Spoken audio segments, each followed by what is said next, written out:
আমরা মুসলমানরা হিন্দুদের মন্দির পাহারা দিয়েছি, আমরা নিজেরা নিজেদের মহল্লা পাহারা দিয়েছি, আমরা নিজেরাই নিজেদের পাশে দাঁড়িয়েছি।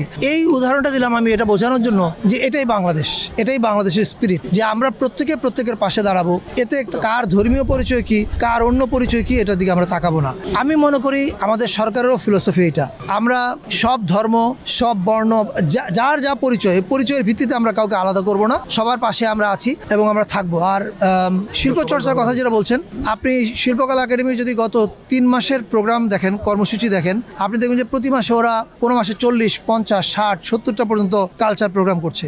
এগুলো করার পিছনে মূল কারণটা হচ্ছে সারা দেশে সংস্কৃতির উৎসবটা ছড়িয়ে দেওয়া, এবং আমরা সেটা ছড়াতে পারছি বলে আমরা বিশ্বাস করছি। তারুণ্যের উৎসব নামে একটা প্রজেক্ট হচ্ছে, আপনারা জানেন, সেখানেও অনেক কালচার প্রোগ্রাম হচ্ছে। ফলে কালচার প্রোগ্রামের সংখ্যা আগের চেয়ে কমেছে আমি বিশ্বাস করি না, বরং বেড়েছে। তবে বিচ্ছিন্ন যে 2-1টা ঘটনার কথা বলেছেন আপনি, সেটা আমরা অস্বীকার করছি না। এবং সেই সব ক্ষেত্রে আমরা আমাদের সরকারের তরফ থেকে, আপনি প্রেস সেক্রেটারি শফিকুল আলমের বক্তৃতা শুনেছেন, আপনি এর আগে আমাদের আরেকজন উপদেষ্টার বক্তৃতা শুনেছেন।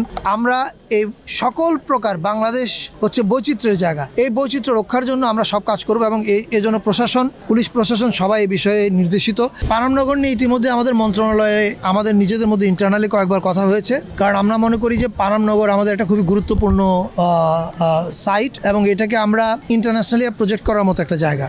এখন এটার অনেকগুলো ইস্যু আছে। একটা ইস্যু হচ্ছে যে আমরা এটার প্রিজার্ভেশনটা কীভাবে করব, এবং আমরা যদি রেনোভেট করি তাহলে কীভাবে করব, রেনোভেশনের ফিলোসফিটা কী হবে।